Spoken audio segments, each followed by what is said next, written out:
to Who Said That, television's sparkling conglomeration of quotes from the week's news, and well-known people who should, but sometimes don't, know the answer. Now your quotes master, Walter Kiernan. Thank you, and good evening, and a most cordial welcome to you, and a most cordial welcome to tonight's guests of Who Said That. First of all, we have Mr. H.B. Kaltenborn, Dean of News Commentators, who just started a new television program. Here's the time, Mr. Kaltenborn. 7:15 on Fridays. On Fridays. We also have Dagmar, Dean of Dagmars, who, not content with being the belle of television, has decided to conquer the intellectual side, starting with Who Said That as of tonight. We have Deems Taylor, eminent music critic and author. Welcome back after too long an absence, Mr. Taylor. And we have Frank Kniff, King Features columnist and our eminent alternate anchor man. As you know, panel, our questions are in the form of interesting quotations from the week's news. Every time you're unable to tell us who said that, you each have to put $10 in the goldfish bowl, except Mr. Kniff, who, being a wealthy man, is permitted to put $20 in the bowl. All the money you lose goes this week to the Easter Seal campaign of the National Society for Crippled Children and Adults, so lose heavily. And now for your money or your reputation. Tell me who said, "I'm here to see a baseball match. I've never seen a baseball match. Game, you call it.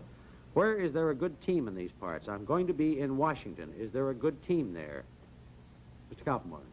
That was Marshall Montgomery on his arrival in this country. Right.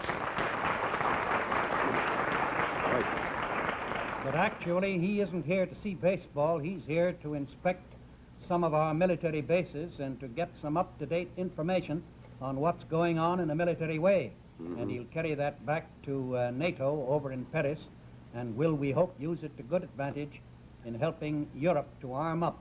Mm-hmm. If he sees senators, it will not be the ball team of that name. Huh? That's correct. How about that, Mr. Kniff? Would he see a ball team in Washington? Well, if he sees the Senators, he won't see a good team. And with so many good young ball players in the Army, he may see some talent on his tour of the bases. That could be, too. Yeah, there's some fine players. I hope he gets the Senators straight, that's all. I know there was one Britisher over here a few weeks ago went to see the Senators play and kept asking where was Taft. Who said it looks suspicious to the audience when you put on glasses to do your ad-libs? Dagmar. Fred Allen. Fred Allen said that, yes. Right. Hooray for you. Thank you. Yeah. Fred says that he just doesn't like to do television because he doesn't like to appear to be reading anything. He puts on his glasses. He said something so clever on a show I was on. I was on with Jerry Lester and him, and they were wearing wigs. So Mr. Lester said, shall we put the wigs on? He said, no, let's put the wigs on the script. Which I thought was very clever, don't you, Henry? Yes, that's very good. Honey. By the way, Dagmar, do you like to have things written for you? No, I'd rather just, unless it's the bank. Oh, that's good, yes. I would rather just say anything so I'll know it's something new, too. That's good. That's pretty good. Well, here's something new. Who said the worst thing about so much talking is that it makes listening a rare luxury and thinking almost impossible? Mr. Taylor? Adlai Stevenson. Yes, right. What was he talking about, Mr. Taylor? He was talking about his trip across the country. Right. And where he, in an article in yesterday's This Week magazine, he sums up his conclusions as to the American spirit. Listening is a rare luxury, thinking almost impossible. Are you a good listener, Mr. Taylor? Oh, superb. Have to be, to music at least. Yeah. Didn't Stevenson mean to apply that to the political campaign? I think he was talking about the Too much campaign. and everybody else talked too much, and he was right. And I hope we're going to cut our political campaigns shorter because they'll be better. There won't be as much fun, though. Well, there'll be more fun for the candidates, and I think a little more for the listeners. I'm not going to discuss politics. Well, in that case, let's pass on to the next subject, which is that so far tonight, our guests haven't missed any questions, but we'll try to collect some money for the Easter Seal campaign by stumping them in just a minute. Who said, too bad it isn't poison? The world rocks and he talks.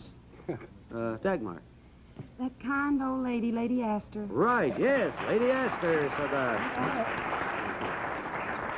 Who's she talking about, Dagmar? Well, it was at a party that Taft and his wife gave for Eisenhower, and she was talking about Senator McCarthy. Right, exactly. I once Isn't that brilliant? had to MC a radio program in Tucson, Arizona, where her husband tried to get in a word edgewise and had hard work doing it. And finally, when I was about to sign the program off, she just grabbed my arm and said, "Just a minute." Then she said, "I want to tell you people of Tucson that your town is filthy. It's absolutely filthy. Clean it up." And you said thank you and good evening, Lady All I Ashley. have to say. He talks a lot, doesn't he?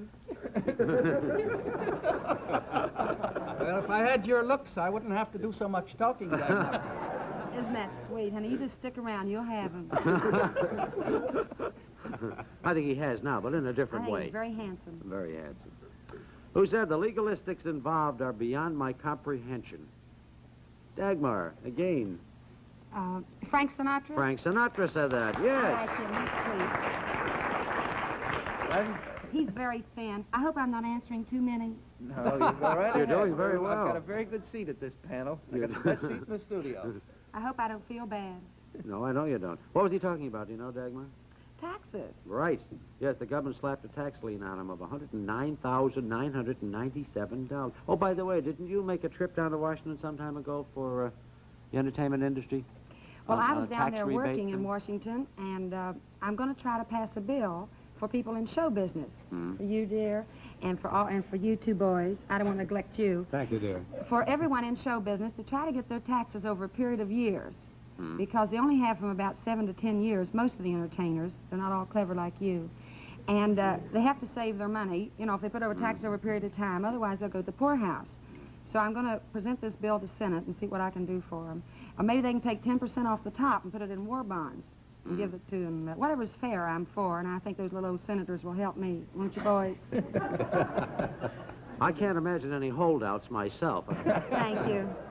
I think they're all going to the poorhouse in Jaguar cars, though. You think so? I don't have a Jaguar. Dagmar card. Dagmar. Thank you, honey. You're so observant. Who said, who said, all my life I've urged young people to go into the service of their government, but all these things that are happening make me wonder whether it is fair for me to advise them to do so, to subject themselves to criticism, vilification, which is unfounded and unjust. It's a long quote. Mr. Kniff. Well, it's nice to get in on this. That was Senator Lehman. Yes, Senator Lehman of New York. And he was speaking in Washington of some of the charges and countercharges that are aimed at career servants and whether he would urge people to get in or not. Doesn't think he should now. He's in doubt now, I believe, is the gist He of is, what he said. well, he just turned 75, doesn't he? Day before yesterday. Yeah. Well, I'm sure he doesn't mean to prevent young men or to discourage young men from going into the public service. I think what he was trying to emphasize is that there is too much unfair criticism of public servants. Right. And there is, of course. Who said memory is when you look back and the answers float in to who, what, when, and where? It was said some time ago, but it's republished as of about now. Dagmar? Didn't H.V. say it? Kaltenborn say it? No, I don't think so. Did you, Mr. Not that I remember my own quote. Oh. I thought it sounded like you'd said it. Thank you. You're welcome. That is shameless favoritism. Well, I'm sorry, honey, but I saw his show on television. I might have said it, It's in a poem. but I didn't. I in a should make poem. up with you, I guess. You certainly should. Was it recalled last week in connection with Queen Mary's death? No, I don't think so. No. Mr. Taylor, is that one you know? No, it isn't. Memory is when you look back and the answers float in to who, what, when, where. No? I know somebody said it. Hmm? I'm firm on that point. Somebody said it. Somebody said it, yes. And it You're up to wasn't there. H.V. I'm Kaltenborn. with you. No. No, it was not Mr. Kaltenborn. Well, looks like we're going to pick up some money here. That was Carl Sandburg. The poem is Scroll. Scroll. Yeah, Anyone Mr. recall Manning, it now? Oh, I recall it very well. It's in a poem on the dedication page of his new book, Always the Young Stranger. Right. And it's a beautiful poem.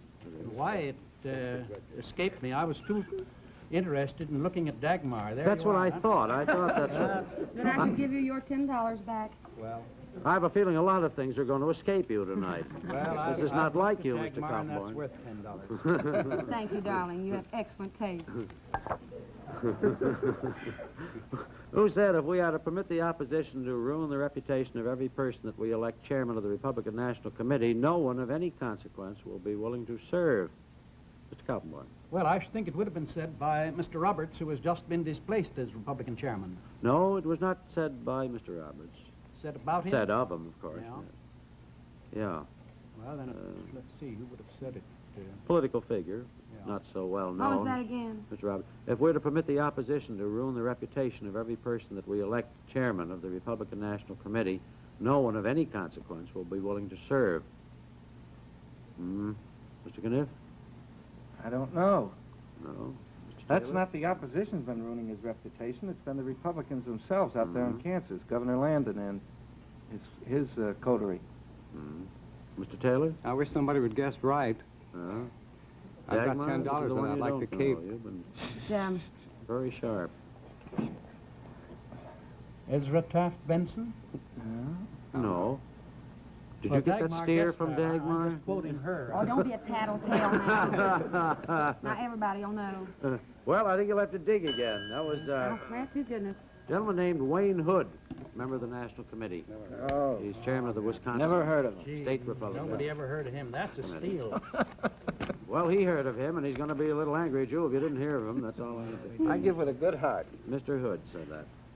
All right, who said nobody should expect to be paid for crops he does not grow, goods he does not produce, or work he does not do.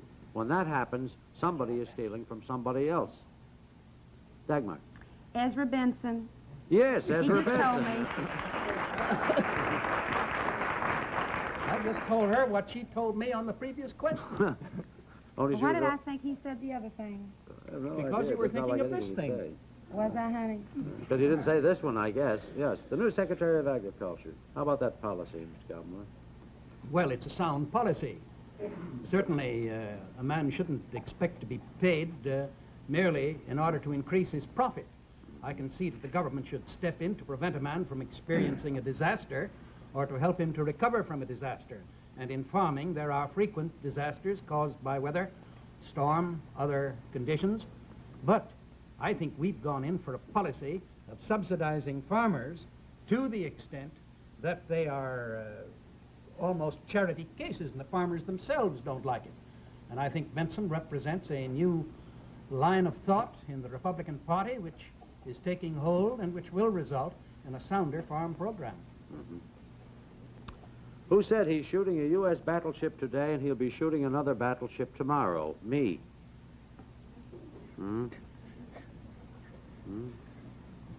Shooting a battleship today, he'll be shooting another battleship tomorrow. Me. Hey.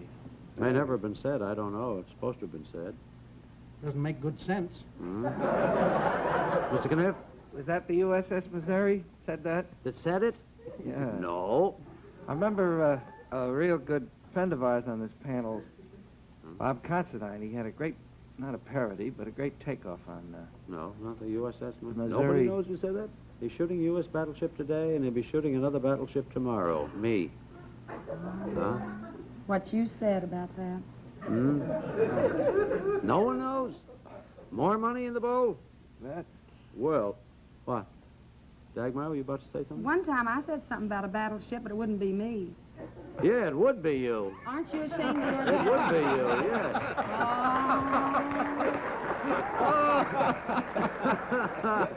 Oh, dear. I remember when Life magazine was down Right. home in Huntington, West Virginia, shooting a picture. I said something about a battleship. Right. But you said it didn't sound very nice. No, it didn't. I'm going to talk to you, honey. And don't talk to Kniff. He asked if it was the USS Missouri said it. Well, look a bit like the Missouri, Huh? so I retract it. No. All right, honey. You all do whatever you like. Well, No. I say, When show was me. that, Dagmar? That was some time ago. Wasn't That was about 2 years ago. it? That's what I thought. In July. We knew it was from Life, but we didn't know what issue it was. Well, it's just funny. When he said it was silly, I got to thinking about it. If you thought about it before, you wouldn't have said it. Wouldn't I, honey? Yes, I would, because the photographer did shoot a battleship before he shot me. Oh? He did. That's How why did- he was late getting in Huntington. Well, all I know is that you appeared in Life and the battleship didn't. So one of his pictures came out. Yes, I'm glad. 'cause Well, I he- would have called you a destroyer instead of a battleship. He is observant, isn't he? Is your wife listening tonight, Mr. Gallimore? She is, I think, down in Florida. Oh, I'll you... send him home early, honey. I'm not sure it's the right thing to do to send him home at all. Until you get clearance. Think you should get clearance first, Mr. Gilmore? No, I'm cleared for life. You're cleared for life, huh? Well, the only married man I know has a permanent pass. Well, for the benefit of those who joined us late, I'd like to present again tonight's guests of Who Said That, Mr. H.B. Kaltenborn, Dagmar, Deems Taylor, and our alternate anchor man, Frank Kniff. Who said, in the spring, a young man's fancy lightly... Now, tell me who said, I didn't think some of those fellows would make it. If they're not careful, they won't live to be venerable. Mr. Kaltenborn? Well, that's down my alley because it was said by an old man. And it was Senator Green of Rhode Island. Right. I've known him for a good many years. He's very proud of his physical ability, which defies his years. He's really a remarkable physical specimen for a man of 85. And he was leaping up the steps to the dome of the Capitol in connection with some committee that was examining the dome. And he was ahead of the others and making much better speed than they, and then he made that rather boastful utterance. He must be careful about his heart because he may think he's in fine shape, but when you run upstairs at the age of 85, you may collapse and pass out. How old are you? Much younger, Dagmar, much younger. You want to tell your age? Well, I'm not bashful about it, but still... You don't have to tell it, honey. I'm the same way. I'll tell mine if you tell yours. I'll lie about mine. Well, let's pass it up. Okay. We better be safe, hadn't we, honey? Yes, rather than sorry. So we end on a note of no comment. The two participants. Who said there has not been in any living memory a figure more widely known or more universally honored? Mr. Kaltenborn. Well, that was Winston Churchill in his fine tribute to the late Queen Mary. Right. Very good. And one would expect Winston Churchill to pay a fine tribute to so great a woman and so wonderful a queen. Did you ever meet the Queen? Yes. Kaltenborn? And saw her at a time when she was just beginning her reign with King George V.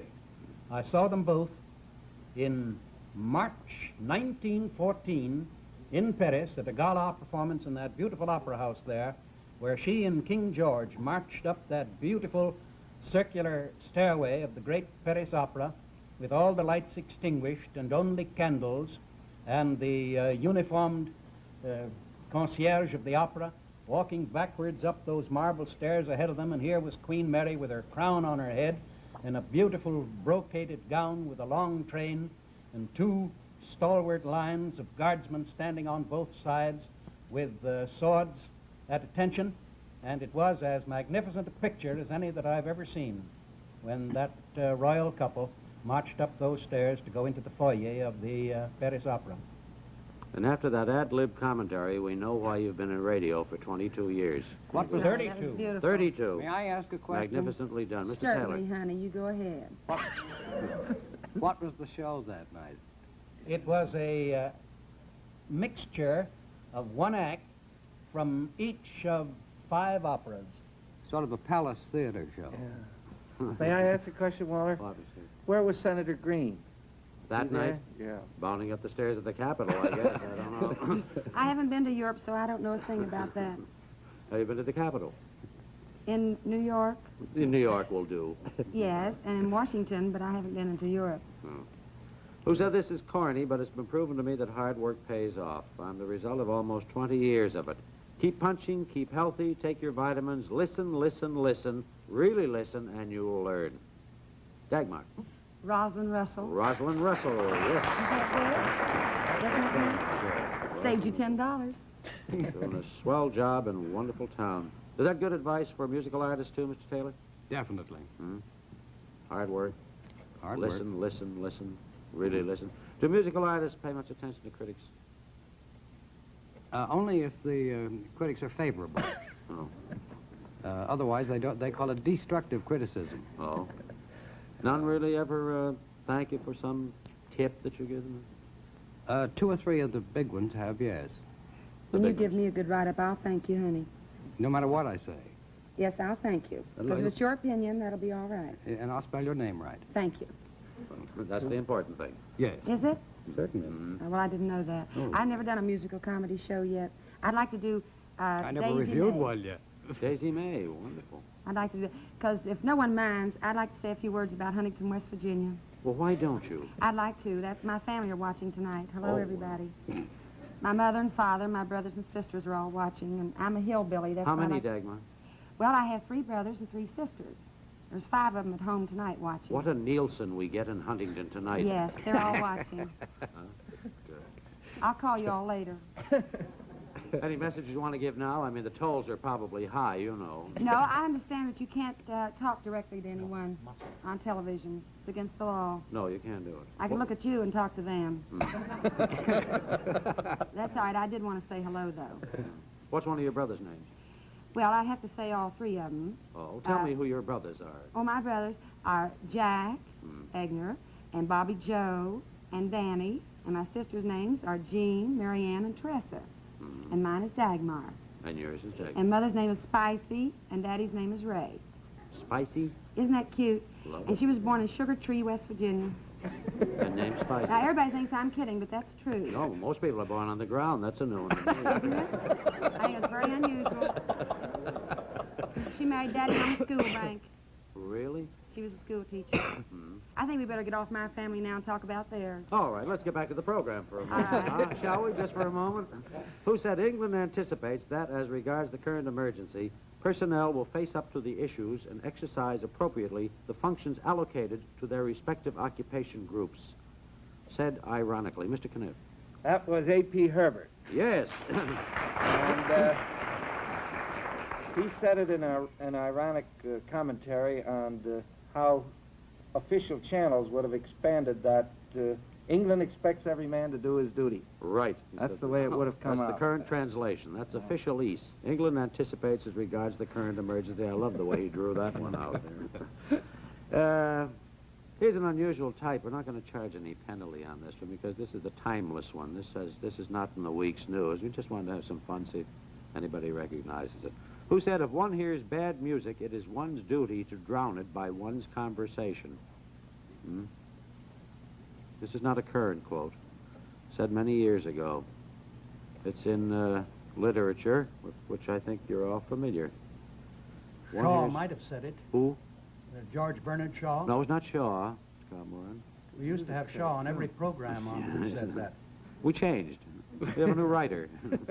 One hears bad music, it is one's duty to drown it by one's conversation. Ernest Newman once said, any music worth playing at all is worth playing badly. That's so, that's good. We'll use that next week. Come back. We'll use it next week. I don't know. No one knows that one? Huh? Do you know that one? I know it. I have the answer. Oh. Well, one is glad Oscar one Wilde. has... Oscar Wilde. There's no penalty on that. One is glad there is no penalty for One one. is glad there's no penalty. That He was had sweet, it in thank you. Portrait of Dorian Gray. It occurs in there. One hears bad music, it is one's duty to drown it by one's conversation. Would you say that, Mr. Taylor? Yes, Would you read it? if you can hear the conversation. I'd say shut the music off. Third time's the conversation, Turn the better than dial. the music. What was that I'll other sing one? and you talk. What was That's that what he other one meant, that, isn't it? Well, depends on how loudly you sing. You don't mind me talking to him, do you, honey? Not at all. Not at all. I just wanted to be I'm friendly. listening in. Who said the other one, Dean? Someone said something once about opera would be wonderful if it wasn't for the words in it. It would be wonderful without lyrics or something. Well, it's not important. We Mark can't use Twain it said it anyway. wasn't as I bad. just want to say now that next week on Who Said That, we'll have one of the foremost character actors of our country. We'll have a distinguished actress. We'll have a columnist just back from Africa. And we'll have our alternate anchor man just back from Danbury, Connecticut. Perhaps you can guess their identities from those descriptions, but I'll give you their names in just a minute. Next week, our guest will be Charles Coburn, distinguished gentleman of the screen. We will have June Lockhart, distinguished lady of the legitimate stage, and of Who Said That. We'll have Robert Ruark, Scripps Howard columnist, just back from deepest Africa, and Frank Kniff, as I said, just back from deepest Danbury. Thank you very much, H.V. Kaltenborn, Dagmar, Deems Taylor, and Frank Kniff, and thank you for the money in behalf of the Easter Seal campaign of the National Society for Crippled Children and Adults. I'll be here again next week to try once more to fill the goldfish bowl. Thank you all for coming. Good night from all of us on Who Said That?